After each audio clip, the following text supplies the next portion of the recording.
Praise the Lord. We're going to read today Genesis chapter 28, 1 to 9. And the title of this is called The Call to Find a Wife. And Isaac called Jacob and blessed him and charged him and said unto him, Thou shalt not take a wife of the daughters of Canaan. Arise, go to Padan-aram to the house of Bethuel, thy mother's father, and take thee a wife from thence of the daughters of Laban thy mother's brother. And God Almighty bless thee, and make thee fruitful, and multiply thee, that thou mayest be a multitude of people, and give thee the blessing of Abraham to thee and to thy seed with thee, that thou mayest inherit the land wherein thou art a stranger, which God gave unto Abraham. And Isaac sent away Jacob, and he went to Padan-aram unto Laban, son of Bethuel the Syrian, the brother of Rebekah, Jacob's and Esau's mother. When Esau saw that Isaac had blessed Jacob, and sent him away to Padan-aram to take him a wife from thence, and that as he blessed him, he gave him a charge, saying, Thou shalt not take a wife of the daughters of Canaan. And that Jacob obeyed his father and his mother, and was gone to Padan-aram. And Esau, seeing that the daughters of Canaan pleased not Isaac his father, then went Esau unto Ishmael, and took unto the wives which he had Mahalath, the daughter of Ishmael, Abraham's son, the sister of Nebajoth, to be his wife. Again, we're reading verse number 1. And Isaac called Jacob and blessed him and charged him and said unto him, Thou shalt not take a wife of the daughters of Canaan. Isaac called Jacob because he wanted to advise him to go to Haran to find a wife. It was actually the idea of Rebekah. Rebekah seemingly had some ideas put into place. This was one of the ones that would provide wives for Jacob, not just one, but wives. Rebekah was blessed in the fact that she was the only one that Isaac had as his wife. Even after Rebekah had died, Isaac did not search for another wife, but he had lived a single life the rest of his days until his death. At least that is according to the biblical account. There's nothing there that says anything about it. That was different, of course, from Abraham and even Jacob. They had taken on more than one wife, we could say, but the other wives, if they were living at the same time, would cause hardships in the family. Abraham, of course, was married to Keturah, but that was afterwards.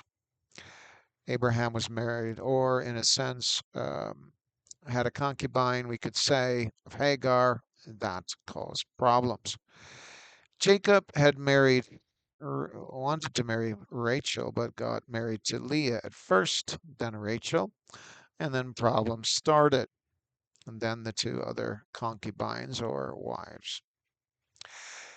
So Abraham taking on Hagar, that brought on hardship on Sarah, and also the descendants were included in that hardship, and that hardship has continued. It was Sarah's idea, but that idea turned into a hardship on her as well as for her descendants. Isaac then was very blessed with a peaceful life, even though Jacob and Esau had their troubles when they wanted the blessing. Isaac had seen Jacob's return, and a great testimony, we could say, that Jacob had upon his return, as he probably did share or could share how God had really blessed him while working in Haran. Isaac had never been out of the promised land either. That was different from Abraham, as when he, of course, at the beginning was not in the promised land, but he entered the promised land, and due to a famine later on, he had gone out of the promised land into Egypt. However, Isaac had stayed there due to God speaking to him, telling him to stay. Jacob, on the other hand, had lived in Haran for 20 years, and even during the end of his life, he stayed in Egypt until he died there in Egypt. Thus, Isaac was not only an example to others to stay the course by staying within the promise, but also the fact that he had only one wife, and that wife, even though she had died before him, he did not remarry. So that was like an example. But, of course, if your wife dies, you can get married. That's not a problem. Yet it was true, even though Jacob was in Haran, yes, he did receive the blessings of the Lord, even though Joseph, not by his own will, was in Egypt, another place outside of the promised land, was still receiving the blessings of the Lord, more than say the other sons.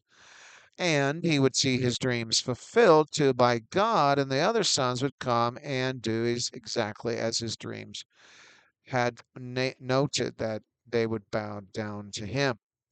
The idea of Rebekah was a good one, thought Isaac.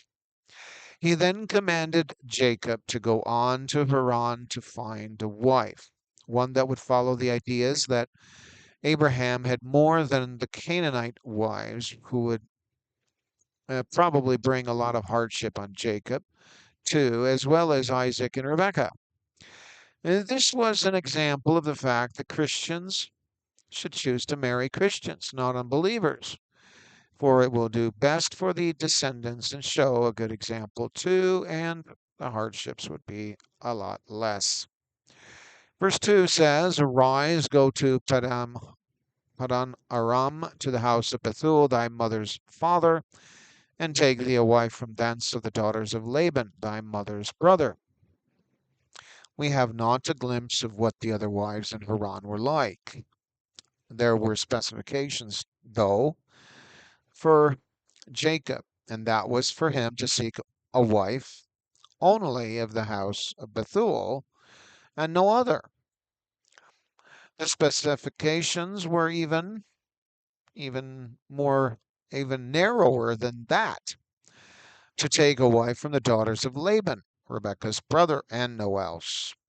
Thus it is that Laban had only two daughters, Leah and Rachel. Therefore, the daughters of Laban were only two, and Jacob had actually taken both to wife.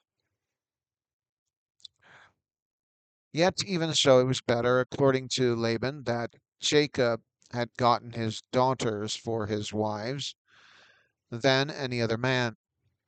Further, even the maidservants were given to Jacob by his wives to have more and more children, so that the family would definitely be big.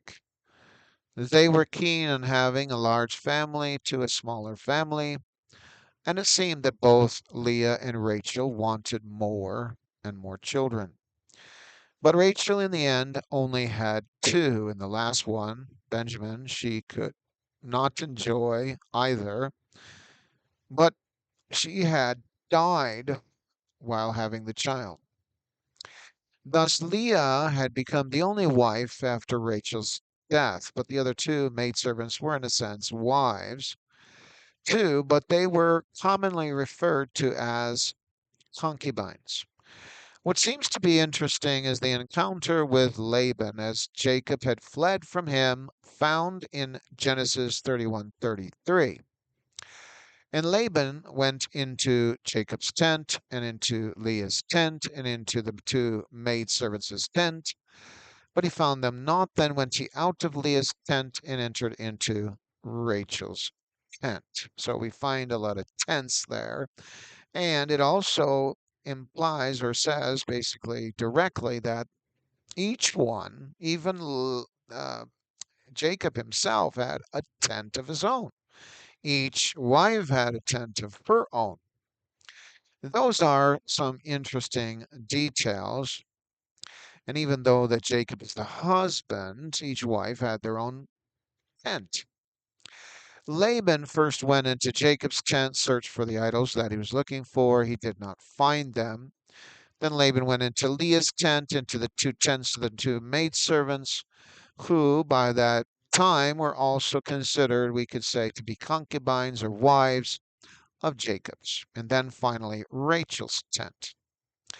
And that said, that brings us into the idea that each person had their own tent. Of course, they were moving from Syria or Haran, we can say Haran, into the promised land.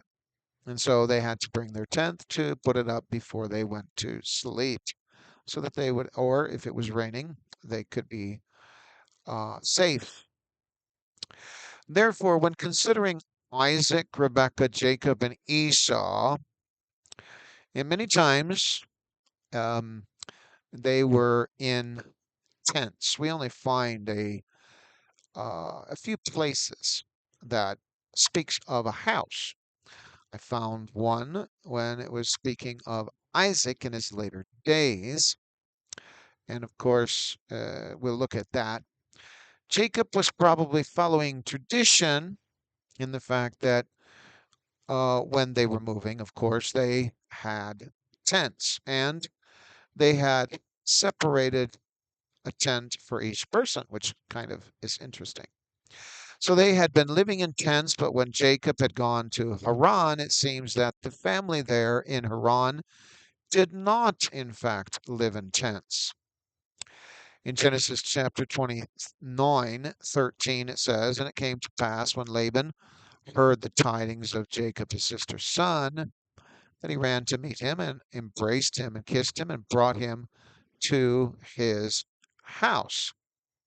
And he told Laban all these things." So in Haran, it seems that Laban, and of course, possibly Bethuel, they had a house. They did not have tents. Even Abraham's servant, when he had come to search for a wife for Isaac, had come to the house of Laban. Therefore, more than one scripture backs it up that in Haran, Bethuel and the family there had lived in a house rather than in a tent or tents as their structures for living. It had made it much easier to move around and check out the different places within the promised land. So maybe that is why they had lived in tents for a certain period of time, but also considering the fact that they may not have determined at what time they needed a permanent place. And also, they were kind of sojourners in that particular land, but yet they were promised that by God. They could have built a house, of course, but it seems that during certain days they did not maybe own the land. They were kind of sojourners there. You know, if you have a tent, you could set it up basically anywhere, it seems. That would be kind of interesting to find out if they could put up their tent where other people had the land. So that is a question. Sojourners probably kept up tent structures rather than building homes, unless, of course, they were permanent dwellers. So then they would build their homes for Abraham, Isaac, and Jacob, even their descendants. Um, they could have done that at certain times, no doubt, until finally they returned from Egypt and the wilderness and went into promised land. And then they began to build themselves permanent houses or permanent structures. As for Jacob, he had mentioned that he lived in Laban's house for 20 years in Haran. In Genesis 31:41, it says, "Thus have I been 20 years in thy house. I served thee 14 years for thy two daughters and 6 years for thy cattle. Thou hast changed my wages 10 times." In this case, of course, we could probably think that house would mean his household, but yet in the uh, same idea, the house could be a physical structure. However, after having returned to the promised land, Jacob must have wanted to build a house for that what appears in Genesis 33:17, but then later on he leaves that place and goes somewhere else. So it says, and Jacob journeyed to Succoth, built him a house and made booths for his cattle. Therefore, the name of the place is called Succoth. And then looking again at the area, where is Succoth in the Old Testament? And so, in just looking online there, it seems that Succoth was seemingly on the other side of the Jordan River. So that also doesn't seem to be so. At least I'm looking at a map here. And so if we go look at other maps, maybe we can find out where it would be. Close. At least one map here gives us the idea that it's on the other side of Jordan. Um, in any case, that just came up as an idea that I thought I saw it on the other side of the Jordan. But even looking at Isaac and Rebecca, but it seems like in Genesis 33, he is already in the area of the promised land. So even looking at Isaac and Rebekah during the time that Isaac had lived in Beersheba, they may have built themselves a house, which was actually at the time that Isaac had blessed his two sons, Jacob and Esau. But yet before that, we find that he was setting up his tent. In Genesis chapter 27 and verse number 15, it says, and Rebekah took goodly raiment of her eldest son Esau, which were with her in the house, and put them upon Jacob, her younger son. So there it does say a house. And so that was in Beersheba. But at the end of his life, he lived in a different place. He lived in Hebron. Isaac had dwelt in tents until his later years, at least the blessing of Jacob and Esau. That is where he seems to have a house. But before that, he seemed to be moving around in tents. So after he left Beersheba, he must have moved on to Hebron. And that was probably, well, it says that is where he died. After Jacob had returned to the promised land, of course, he had met his father there. In Genesis chapter 35, 27 and 29, it says, and Jacob came unto Isaac his father unto Mamre, unto the city of Arba, which is Hebron, where Abraham and Isaac sojourned. And the days of Isaac were 180 years, and Isaac gave up the ghost and died, and was gathered unto his people, being old and full of days, and his sons Jacob, Esau, and Jacob buried him. So obviously, Isaac felt that he was going to pass away when he blessed his son Jacob, but yet he lives another 20 years because Jacob came back, and he had been 20 years in Haran. And it's also the fact that Isaac could not see well, or he could not see at all, um, when he had blessed Jacob and Esau. And so, 20 years at the end of his life, he lived basically, we could say, a blind man. Because if he could see close up, he would have been able to tell whether or not it was Jacob or Esau. So we must say that he was completely blind. And he was blind for a period of 20 years at the end of his life. Esau had met Jacob before he had gone to the promised land. Yet Esau had already been living in Seir on the other side of the Jordan River. That, I would say, is modern day Jordan. Thus, before Isaac was buried, Jacob must have sent word to Esau about their dad's passing. So Esau came, and then they both buried him. In verse number 3, it says, "And God Almighty bless thee, and make thee fruitful, and multiply thee, that thou mayest be a multitude of people." This is in Genesis 28. Because the blessing was upon Isaac, obviously it was also being transferred to Jacob. And this was before he went over to Haran. That meant that God would bless him and his descendants, making him fruitful, multiplying him into a multitude of people. And so while he was away in Haran, obviously working for Laban, he was still very blessed.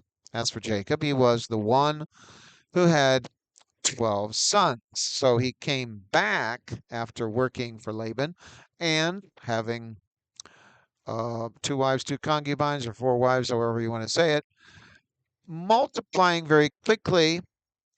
And when Isaac had seen him again after the 20, well, we can't say seen him again, at least talked to him again. He was blind. After the 20 years in Haran, he had gone there, of course, Jacob leaving a single man, coming back a married man with 12 sons. He had gotten married to at least two, had two concubines.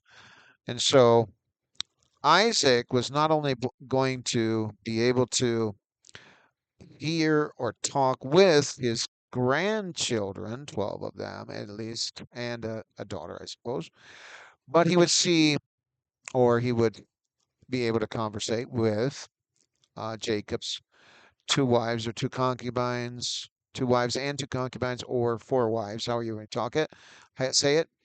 And then also his 12 sons, all the cattle, sheep that he had, or whatever, he would hear about it. You couldn't really see it. Isaac would be able to hear that it was true that God was with Jacob in Haran and had come back and was blessing him, just like he had said there, and even outside of the promised land. In verse number 4, it says, "And give thee the blessing of Abraham to thee and to thy seed with thee, that thou mayest inherit the land wherein thou art a stranger, which God gave unto Abraham." Here, obviously, he's talking about the promised land, but yet, in a sense, when he went to Laban, he was not really a stranger, but he was not part of the household, in a sense. Thus it was that Isaac had stated that Jacob would have the blessing of Abraham upon him and to his seed after him. It was not about seeing which son would be blessed, they would all be blessed, but from one of those sons, of course, would come a tribe. And of course, Jacob blessed his sons too in different ways, which from Judah would come the Messiah rather than Joseph. Jacob and his descendants were to inherit the land wherein he was a stranger in the promised land, though during 20 years that he was in Haran. And then,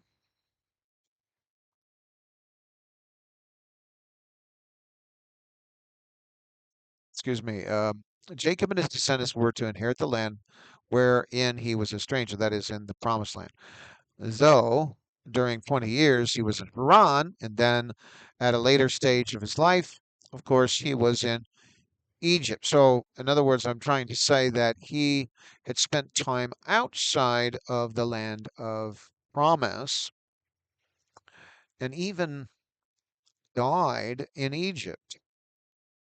Yet still, he was promised to inherit the promised land from God, and Isaac was blessing him in that way. Thus, it was for him probably more of a eternal inheritance because he died in Egypt, even though we know we know that he had spent 20 years in Haran. He spent probably 15 years, if I'm not mistaken, outside in Egypt too. So that was quite some time, 35 years of his life. outside of the promised land, but yet we can say, from viewing history, we can say that um, he would inherit the promised land eternally too.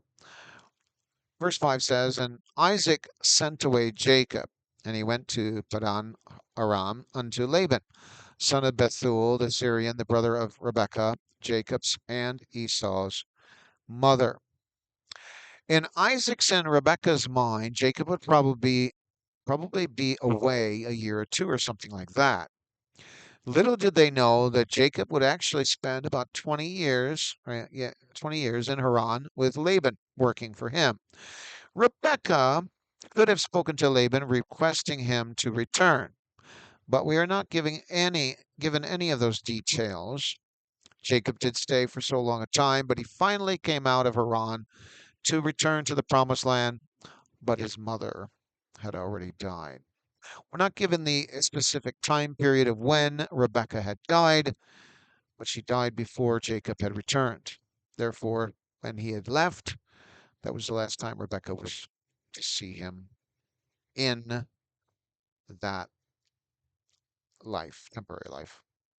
Just like Moses, per se, he had seen Jesus, met with him, possibly on Mount Tabor in the area of Galilee, east of Nazareth, at the Mount of Transfiguration. Even though Moses never stepped foot inside of the promised land, for he was born in Egypt, left Egypt, went to the wilderness, but never stepped foot into the promised land.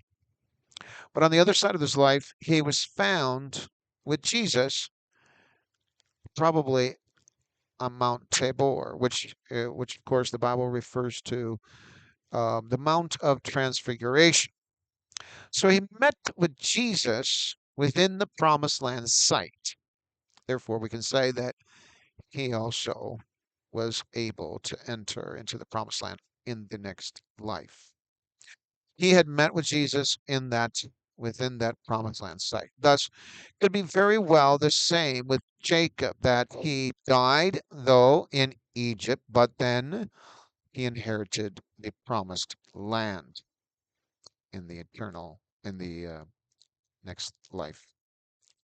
And along with the 12 sons that Jacob had too, I mean, which son died outside, which son, they all died, as far as I remember, outside of the promised land. They died all in Egypt. They spent their time in Egypt. They lived a good life in Egypt when they came there, but they had all died in Egypt. Their bones were brought back into the promised land, but they had all died in Egypt. Well, eternally they would inherit the promised land as an eternal home. Isaac was sending away Jacob in order for Jacob to get himself a wife. It was great for Jacob to get a wife from Haran. Jacob had intended to get Rachel first and foremost, but he had also gotten Leah and two additional concubines. In verse number 6 it says, and when Esau saw that Isaac had blessed Jacob and sent him away to Padan-aram to take him a wife from thence, and that as he blessed him, he gave him a charge, saying, Thou shalt not take a wife for the daughters of Canaan. Esau somehow got news of the blessing of Jacob again. It seems that he had blessed him before, then right before he had sent him away into Haran, he blessed him again. He had told him that he needed to take a wife from Haran. Esau did not accompany Jacob, for that would have been tragic nonetheless. Yet the charge was to go into Haran, not to take a wife of the daughters of Haran. Why was he to go into Haran? He was on an errand to find himself a wife from the daughters of Laban. Actually, he had only two daughters. So Jacob really fell head over heels for Rachel and wanted to marry her. But according to Laban, that was not the custom to marry off the younger before the elder. So Leah was married off first. Of course, that was not by the choice of Jacob, but one wonders what was Leah's choice in the matter also. Was she interested in getting married to Jacob? It does not say anything there regarding Leah's choice. It seems that she did not protest to her father about getting married to Jacob, about getting a bad deal, per se. It would seem quite odd and a bit awkward, awkward feeling to being placed in a marriage with Jacob when he thought that he was marrying Rachel. Leah probably had gotten the worst deal of marriage, but maybe it turned out to be a good one. Had Laban talked to Jacob first about it before marrying her off, it probably would have worked out much better. Jacob might have been able to marry them both at the same time. But what happened has happened, and the clock cannot be reversed.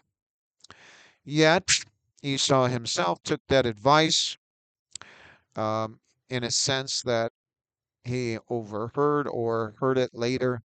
And so he wanted to apply it to his life also, just to satisfy his parents in some way.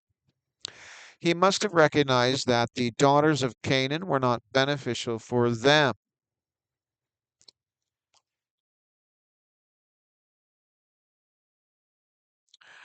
So he tried to get another wife in order to make things better.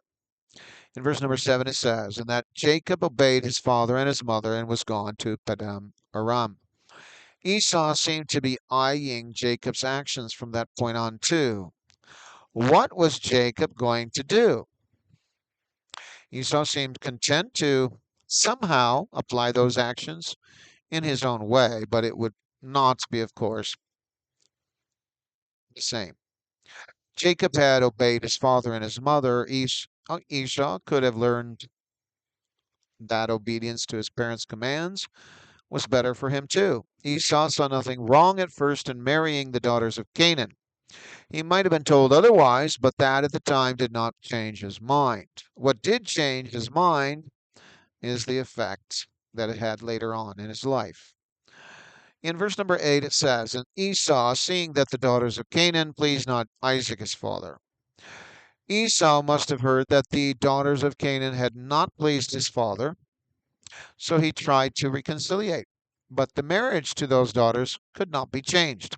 It seems that back then they did not divorce for something trivial or not take into account the consequences of marrying the wrong person, at least. Or at least we could say Esau didn't. In verse number 9, it says, "Then went Esau unto Ishmael, and took unto the wives which he had Mahalath, the daughter of Ishmael, Abraham's son, the sister of Nebajoth, to be his wife." Esau had figured that getting a wife from Ishmael would do his parents some peace of mind. However, that did not change things much. Having Mahalath around probably gave both Rebekah and Isaac the feeling of what Sarah may have felt, and that she had not been respected. Esau must not have realized the reason why Ishmael had left the area. He must not have been taught about what he should have done. He just seemed not too intent on doing those things that were right in the sight of God, per se, for it took him some time to figure that out, the best way to do things. And that is Genesis 28, 1 to 9, the call to find a wife. So we find that Jacob was told to go to Haran or Bethuel, Padan-aram, the household of Bethuel, and find a wife of the house of Laban, in other words, of his daughters. And Esau, he also went to find a wife, but he went to Ishmael to find a wife.